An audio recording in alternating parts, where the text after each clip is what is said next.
Carnivorous plant lovers. Happy World Carnivorous Plant Day. My name is Jeff Kung, and I'm going to be showing you how I grow Cephalotus follicularis, or the Australian pitcher plant. I'll go over a little bit about how I water them, what their schedule is for feeding. I'll go over lighting, as well as how I heat them. And then I'll go over a little bit about how I take care of pests. Anything from aphids to powdery mildew and spider mites even. Let's get to it. Before we get started, I wanted to go over a little bit about my background in growing carnivorous plants. I've been growing about a couple of years now, and it all started in the pandemic when I stumbled upon a video from California Carnivores about Venus flytraps. And I wanted to get back into plants, but I remembered when I was a kid, I loved Venus flytraps, but I couldn't keep them alive. Well, now I'm an adult, I can learn about it. And their videos really showed me how easy it was really to grow carnivorous plants. So I have a bunch of different types. I've got these two IKEA cabinets where I grow different types of Drosera, Nepenthes, and some more Drosera in here, and I have my pings. And then we'll go outside and I'll show you my temperate stuff. And so here we're in the kind of the tail end of winter, and my plants are still pretty dormant, but I've got a bunch of Sarracenia and a whole bunch of cultivars of Venus flytraps. Most of these came from California Carnivores. They've been my inspiration, and yeah, I've just been enjoying these guys for the last couple of years out here. So let's get back to Cephalotus.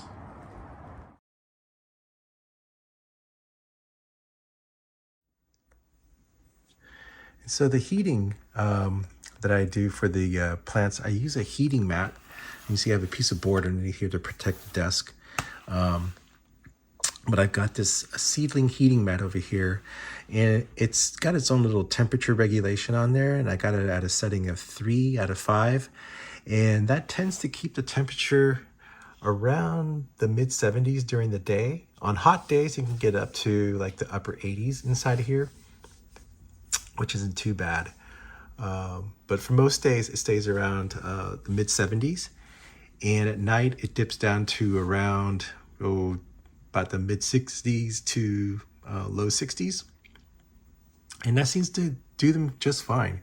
And they seem to do well in that temperature range.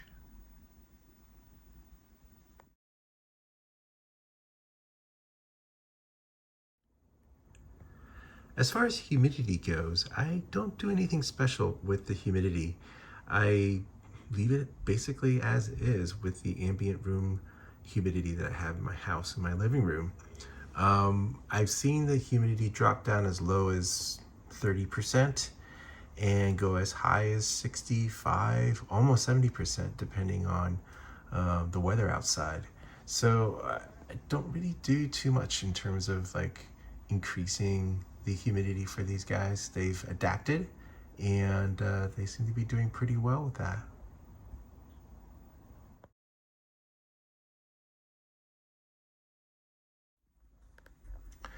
So my watering routine came about from really a lot of experimentation.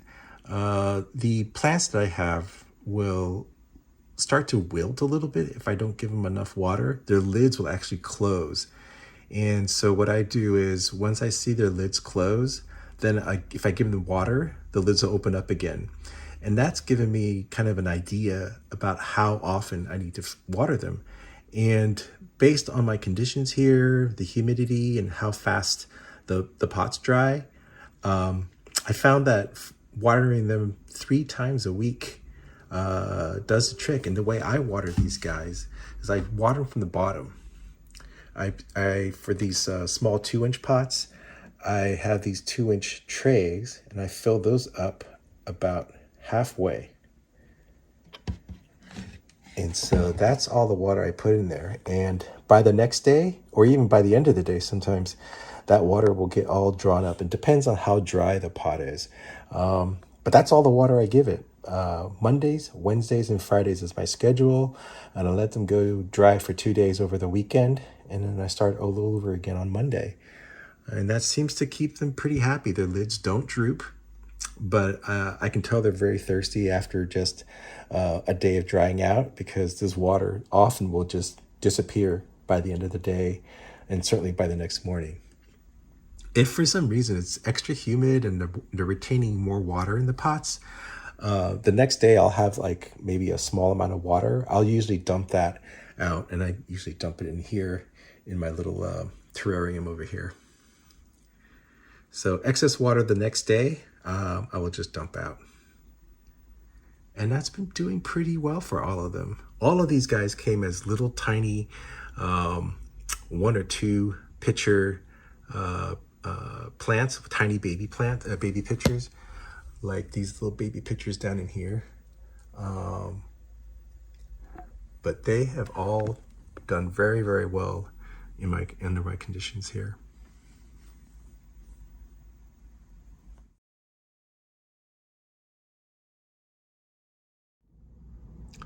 So feeding, I usually feed these guys about every 2 weeks or so.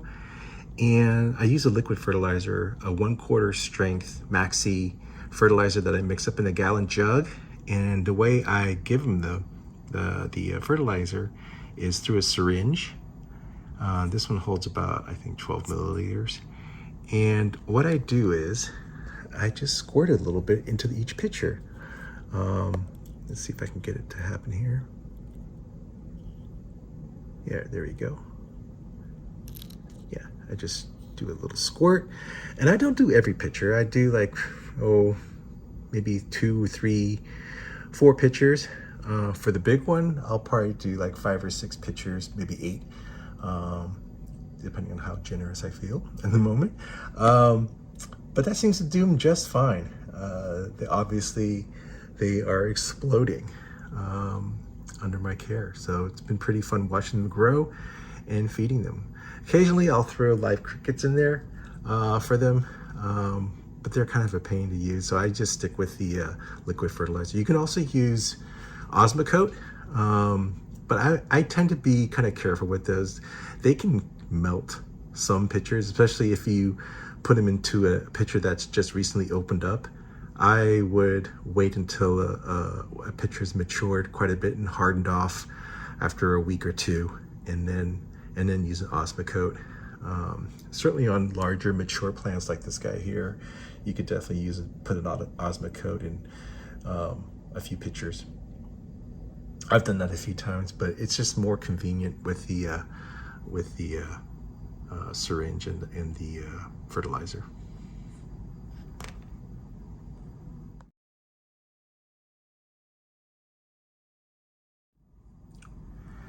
As far as lighting goes, I use a Yescom 225, a single panel. And the unfortunate thing is Yescom has decided to discontinue this panel lighting, which is unfortunate because they were pretty cheap. They were about $25, $30 a panel. And they last quite a while, and they're very, very bright and of the right spectrum. As you can tell, the Cephalotus that I have are pretty dark. The light is about, 8 to 10 inches above the plants. And as you can see, they darken it really nicely under these lights. So I'm not sure what lights I'm gonna go with after this. I'm gonna have to do some research on that on my own. But these lights are on about 14 hours a day. They turn on around 6 o'clock in the morning, and they turn off at 8 p.m. So 14 hours seems to do them just fine.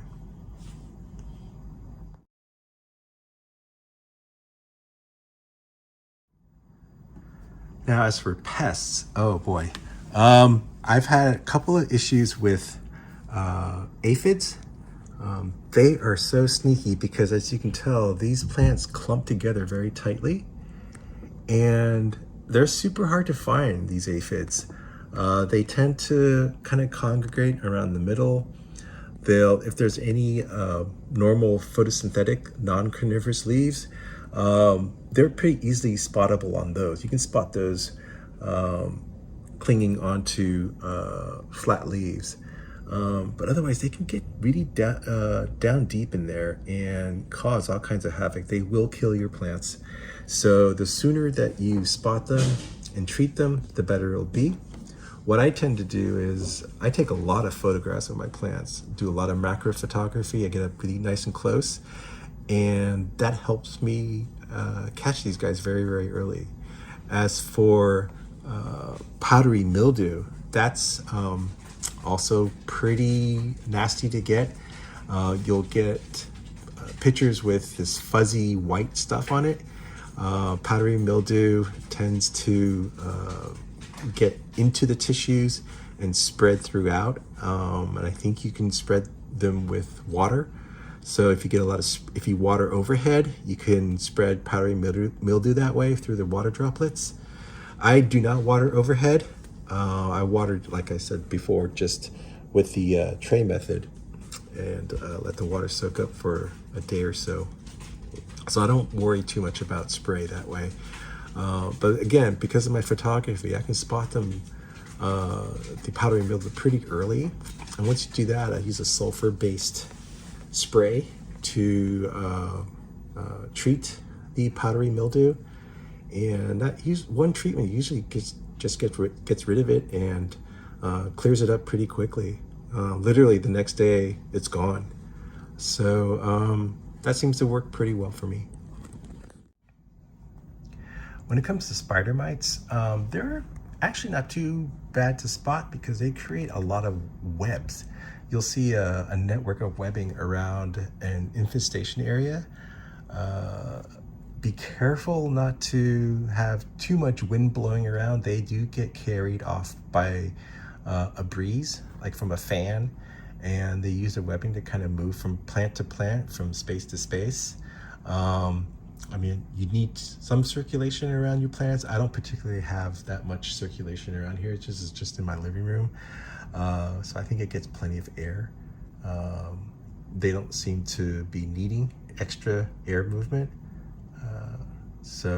But if you do see spider mites and you see the webbing, be sure to turn your fan down or turn it off, treat it, and then make sure that the spider mites are gone, and then they should be okay, because the spider mites will fly away on their webbing and catch a ride on the breeze and move from place to place, plant to plant, and that's how they spread.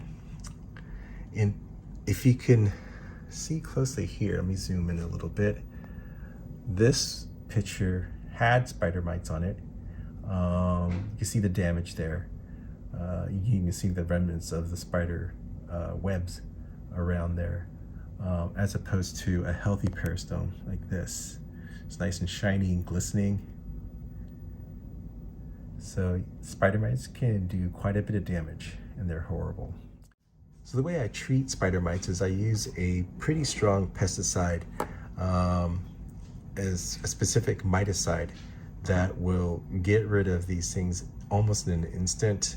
The next day, they're usually gone.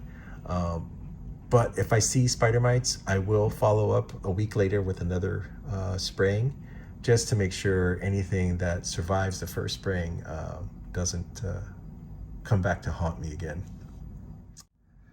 So the three types of pests that I've come across are the spider mites, aphids, and powdery mildew. Those three I've dealt with at least 2 or 3 times each, and they'll come back again. I'm sure I'm going to see it again, and I just keep a supply of antifungal sulfur spray and miticides and insecticides to take care of all of that.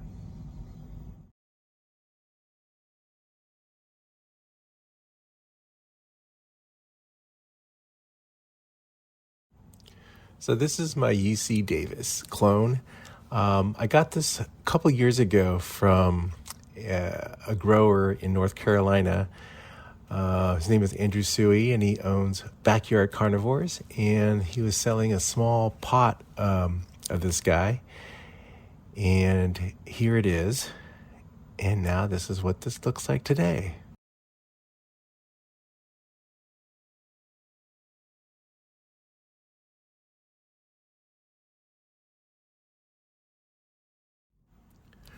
And this is Daniela.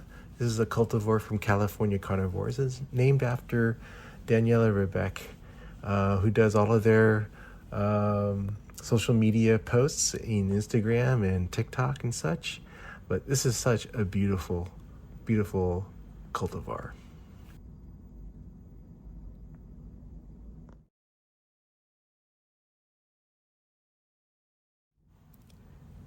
And this is a typical Cephalotus follicularis from California Carnivores.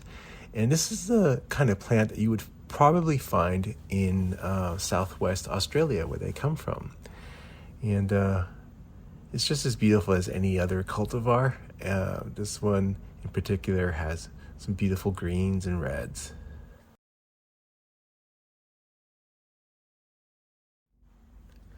And this cute little cultivar is also from California Carnivores, Toby. And they named this after their nursery cat, Toby, who unfortunately passed away about a year ago. But this is such a beautiful plant with beautiful red coloring all around. And it's just a lovely plant.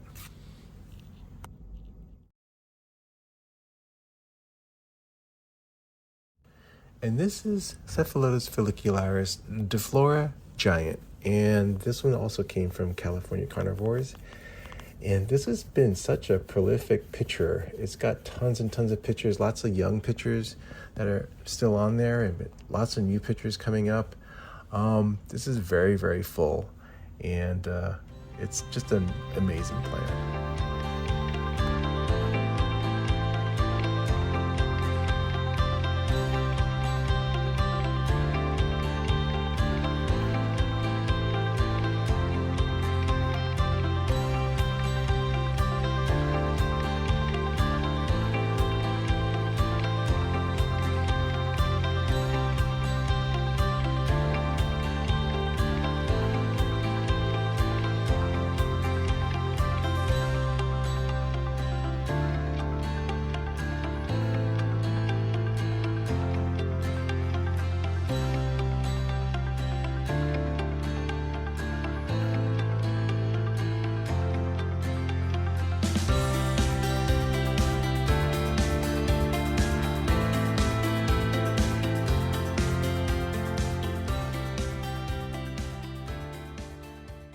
It's not a surprise that gardeners, educators, and scientists are fascinated by these unique plants. The International Carnivorous Plant Society, or ICPS, not only love these plants, but welcomes growers just getting started all the way through professional scientists. The ICPS even started an annual World Carnivorous Plant Day to celebrate them. The free online event is held the first Wednesday of May. Take a look around our website and you'll find historic documents about carnivorous plants, growing guides, free educational resources, and more. Have questions? Ask. We don't bite, but our plants do.